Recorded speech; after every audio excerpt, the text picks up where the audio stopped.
काम गर्ने जाँगर र आँट भए कृषि पेसाबाटै मनग्गे आम्दानी गर्न सकिन्छ भन्ने उदाहरण बनेका छन् यतिखेर मेचीनगर 5 का हर्कबहादुर थङ्गम्बा। 4 वर्ष अघि ड्रागन खेती सुरु गरेका उनले यतिखेर मनग्गे आम्दानी लिन थालेका छन्। आफ्नो थोरै लगानीबाट व्यावसायिक ड्रागन खेतीमा प्रवेश गरेका थङ्गम्बा छोटो अवधिमै आफूले थालेको सो खेतीबाट राम्रो आम्दानी लिन थालेपछि उनी यतिखेर उत्साहित बनेका छन्। मेचीनगर 5 राम मन्दिर टोलका अगुवा तथा मेहनती किसान थङ्गम्बाले 4 वर्ष अघि 63 वटा पिलरमा ड्रागन फ्रुटका बिरुवा रोपेर व्यवसायको रूपमा ड्रागन फ्रुटको खेती सुरु गरेका हुन्। बिरुवा रोपेको दोस्रो वर्षबाटै आम्दानी लिन थालेपछि उत्साहित बनेका उनले 2 वर्ष अघि पुनः 48 वटा पिलर थपेर थप बिरुवा रोपे। हाल 113 वटा पिलरबाटै उनले आम्दानी लिन थालेका छन्।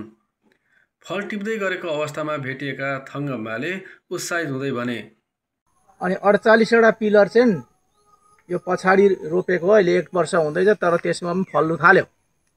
यो त घनाघोर फल्छ नि। यो पालि हिजो अस्तिको तातो घामले चिरिम फर्कायो, फलेन यो पालि त। अलिअलि पाक्दैछ, यी पाकिरहेछ, कोही फुल्दैछन्। अब यो चाहिँ फल्दो रहेछ। जेठदेखि नै सुरु हुँदो रहेछ।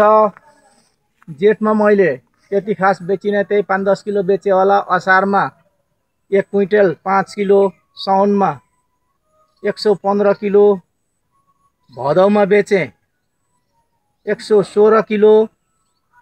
अनि असोजमा चाहिँ अहिले लगेको छैन, भर्खर पाक्दैछ। यो पालि त्यति पनि छैन, खडेरीले खायो।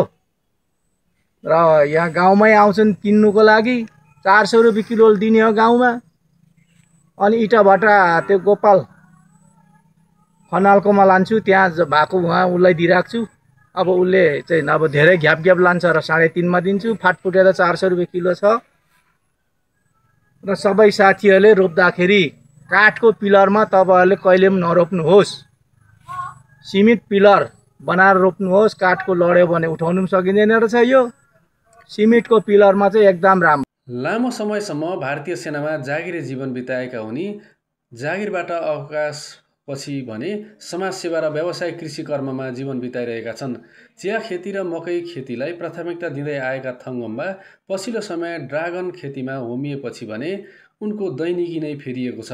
बिहान सबेरै उठ्नु, पशु चौपायाका लागि खोले पानी गर्नु र त्यसपछि ड्रागन खेतीको स्याहार सुसारमा निस्किनु उनको दैनिकी नै हो।